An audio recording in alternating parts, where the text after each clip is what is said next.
આ મેસેજ ગુજરાતના દરેક વિદ્યાર્થીઓ માટે છે કે આપણે બધાએ એક થઈને લડવાનું છે, સંગઠનાત્મક રીતે લડવાનું છે, કેમ કે સંગઠનની અંદર જ તાકાત છે. કારણ કે સંગઠન શક્તિ કલયુગે જે આપણે બોલીએ છીએ એ કળયુગમાં સંગઠન શક્તિથી સિવાય બીજી એક તાકાત મોટી છે જ નહીં. આજે તમે આટલા બધા ભેગા છો તો આપણે બધા એક તાકાત થઈ અને લડી શકીએ છીએ. સામેનાની હરી અલગ અલગ લડતી હોય તો કશું કંઈ થઈ નથી શકવાનું. હું અહીંયા માધ્યમથી સીસીના ઉમેદવારને પણ વિનંતી અને અરજી કરું છું કે તમે પણ આ માધ્યમમાં જોડાઓ.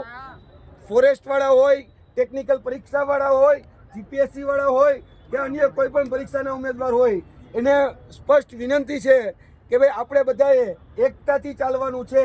કારણ કે સૌથી મોટામાં મોટો ધર્મ એ વિદ્યાર્થી ધર્મ છે અને આપણે બધાએ વિદ્યાર્થી ધર્મ નિભાવવાનો છે. આપણા માટે આપણું હિત એ સર્વોપરી હોવું જોઈએ, વિદ્યાર્થી હિત. અને વિદ્યાર્થી હિત સર્વોપરી એ આપણે જ સમજી શકીએ કારણ કે આપણે ખુદ પોતે પીડિત છીએ. તમારા સંગઠનમાં એવી તાકાત પેદા કરો.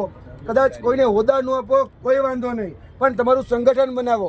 જિલ્લે જિલ્લે કદાચ કશું કંઈક આપવાનું થયું, આવેદનપત્ર, નિવેદનો, રજૂઆતો કરવાની થઈ. અત્યારે કદાચ તમે, હું એક દાખલો આપું છું કે ધારો કે શિક્ષણ વિભાગ છે તો એની પાસે અત્યારે પોતાનું સંગઠન છે, અહીંયા આવી અને રજૂઆત કરે છે કે ભાઈ એટલે અત્યારે અમારી સાથે 15,000 કર્મચારી છે, 50,000 કર્મચારી છે, જો અમારી માગણી તમે સ્વીકારશો નહીં તો અમે 100 વસ્તુ કરીશું. તો એ સંગઠન શક્તિથી થાય છે ને. આ સંગઠન શક્તિ એ ઘણું બધું અપાવી શકે છે. તો ભવિષ્યમાં એક્શન પ્લાન સાથે આગળ વધો એવી મારી વિનંતી છે. અને જે લોકો આ વિડીયોના માધ્યમથી ઘરે બેઠા બેઠા આ જોઈ રહ્યા છે એમને પણ કહું છું કે ઘરે બેઠા બેઠા એ યુદ્ધ નહીં લડી શકાય, તમારે ગ્રાઉન્ડ ઉપર આવવું પડશે.